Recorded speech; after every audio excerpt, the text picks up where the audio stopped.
What's going on, everyone? Great Talon here, and today the prey is going to be a retro review. That's right, I went back even further in time than my last retro review of Star Wars Battlefront 2 of 2005, even further back to 1988, the golden era of the NES. And today we are going to review together Super Mario Bros. 2, which was released in 1988 on the Nintendo Entertainment System. So yeah, what do you get when you combine the artist from Legend of Zelda 2, The Adventure of Link, with a unique spin on classic Mario gameplay? The end result is a little charming platforming 2D side-scrolling game with a ton of heart and loads of challenges along the way.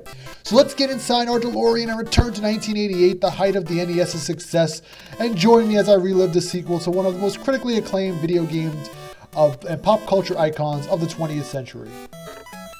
Okay, so graphics are up first as usual. The classic 8-bit sprites are quite the nostalgic delight here to undertake as you jump, run, and platform your way across the various levels and worlds within the game.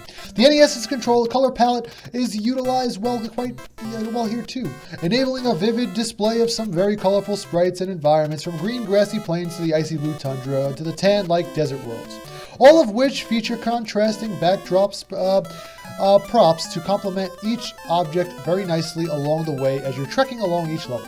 There are some minor glitches here and there, such as if you crouch for a few seconds too long, you may happen to notice your character flicker like a freaking Christmas tree and become transparent, which is easily remedied though if you simply just stop crouching. Other than that, the graphics are pretty good though for its time, which is over 30 years ago.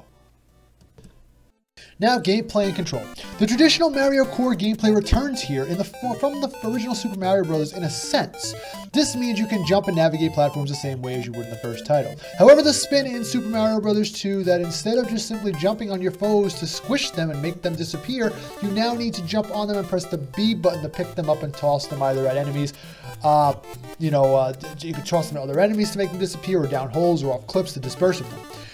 This plays a big role and major factor in most part of the game, as you have to dig your way through some of the areas, sometimes in some sandy areas, to reach the bottom of a level to obtain such a key, for example, which is required for opening doors to progress, or in many boss fights where it requires you to picking up either projectiles such as eggs that are being shot at you, or just stationary mushrooms that are just lying around to toss at your enemies to damage them. Keys, like I said, and which you might have just seen on screen just now, keys play a big part too in many of the levels, where you pick up a key and a guardian will actually chase you around, and if he hits you, then it's either you either die or lose your super power-up ability and go back to being small. There are 4 characters you get to play as this time too. First, I believe for any Super Mario game in the series, you can choose to play as classic Mario. As you're seeing on screen here now. You can also choose to play as Luigi. Now Luigi, who features a hover-like super jump ability, Princess Peach, who can also hover too, but not jump as high as Luigi, and Toadstool, who is the runt of the litter and doesn't really boast much talent, but is pretty much fun to play as cosmetically. Okay, the controls now feel pretty solid for the most part, although there were a few times that I got stuck on some parts of the environment when I went to jump, and there was one time where I was stun-locked into a wall when I was just going to crouch to avoid enemy attack. It isn't game-breaking by any means, but it should be noted to prepare for in case you should ever encounter it and find yourself in that situation. I just loaded my save state for the most part, since I was playing on the Switch Online NES app, and it was easily remedied. But if you're playing on a traditional NES console, you were pretty much screwed if you're locked in a starting position and have to reboot the console, unless you wrote down a passkey somewhere.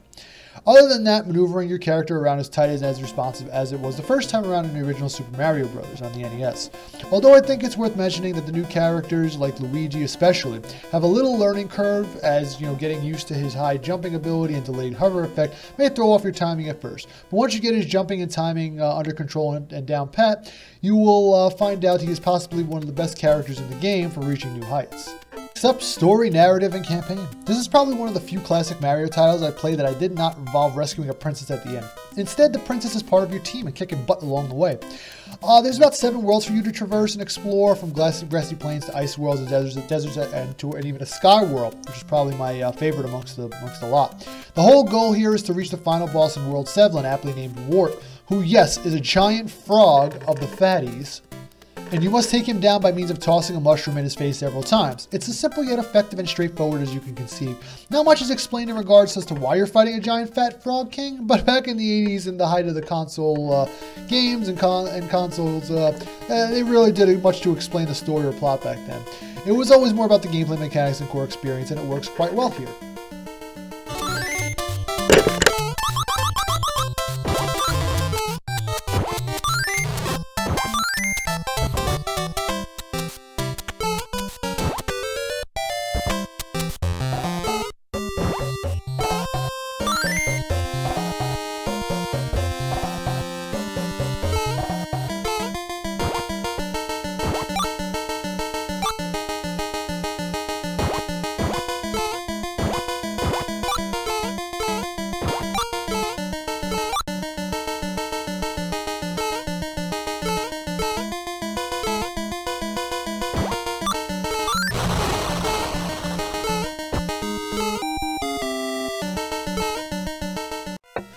Okay, so sound, music, and voice. The main theme song will get stuck in your head for days upon days after ceasing playing the game.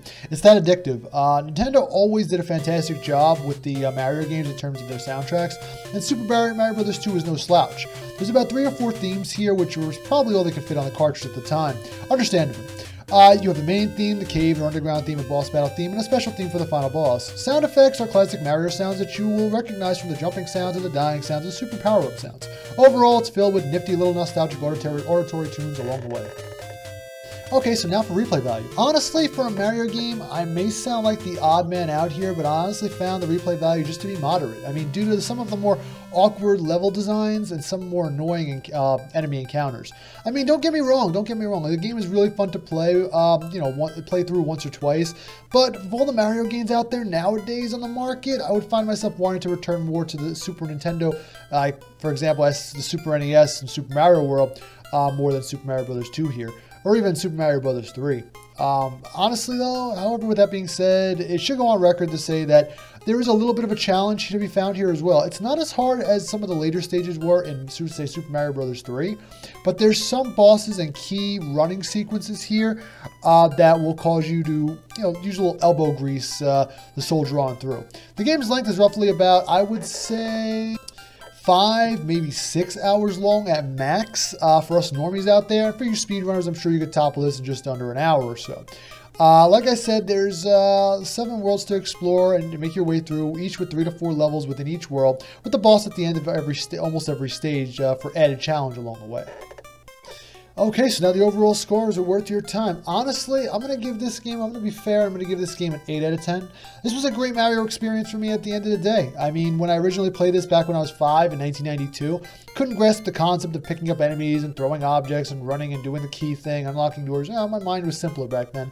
Anyway, however, fast forward 20 some odd years later, and I'm nodding my head in acceptance about how cool this little feature was about picking up enemies and throwing them, and it adds a little bit of a challenge, and you gotta use your noggin a little bit to soldier on through.